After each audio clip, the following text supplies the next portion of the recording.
Councilman.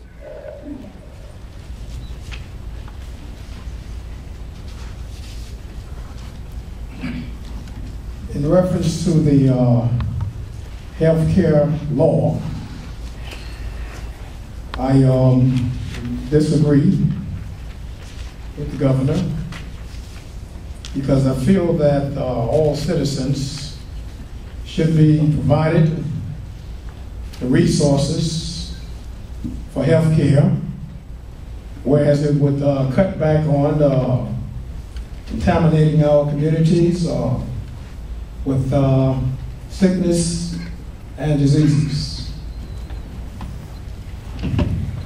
I disagree with the governor also. I think it's called the Affordable Care Act is the legal term for it, although it's been given a lot of other names. But I disagree with the governor because we have to realize that although that was a very contentious piece of legislation, most of the people supported it. That's why it passed, because it had the support of the majority.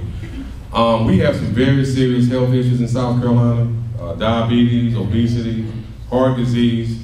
And then in South Carolina, the area that District 64 is comprised of is pretty much the highest in South Carolina. So we need a good health care bill. I know that there's some things in the health care bill that really are beneficial to a lot of us. Now, I don't say it's a perfect bill, and maybe some changes need to be made to that bill, but I wouldn't say to be excluded from it at all. I think a lot of us are going to benefit from the bill. We know about pre-existing conditions. You can't be penalized for that anymore. A lot of us have students that graduate from college. Although they can't find a job before that bill, we could not have them on our insurance. So that's a benefit I think that will give a lot of us a peace of mind, at least until these young folks attain the age of 26.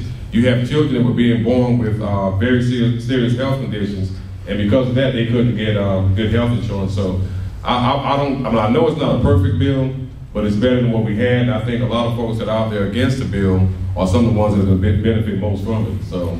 I don't think we're going to be excluded from it. We ought to work with those that want to look at the bill and make improvements to it. But we do need to have health care for our citizens in South Carolina, and especially in House District 64.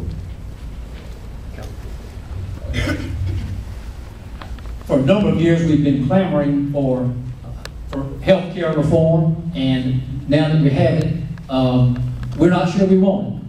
But I certainly do not agree with Governor Haley that we should be excluded in participation. Now, as a small businessman, I can tell you that there are some reporting requirements that's going to place a burden on small businesses that have nothing to do with health care. So I am in favor of participating in a national health care law, but I am also in favor of making it streamlined and not making it a government bureaucracy, and not penalizing small businesses. So again, let's work together to get this thing resolved, because it's something that the longer we wait, the worse the solution's going to be.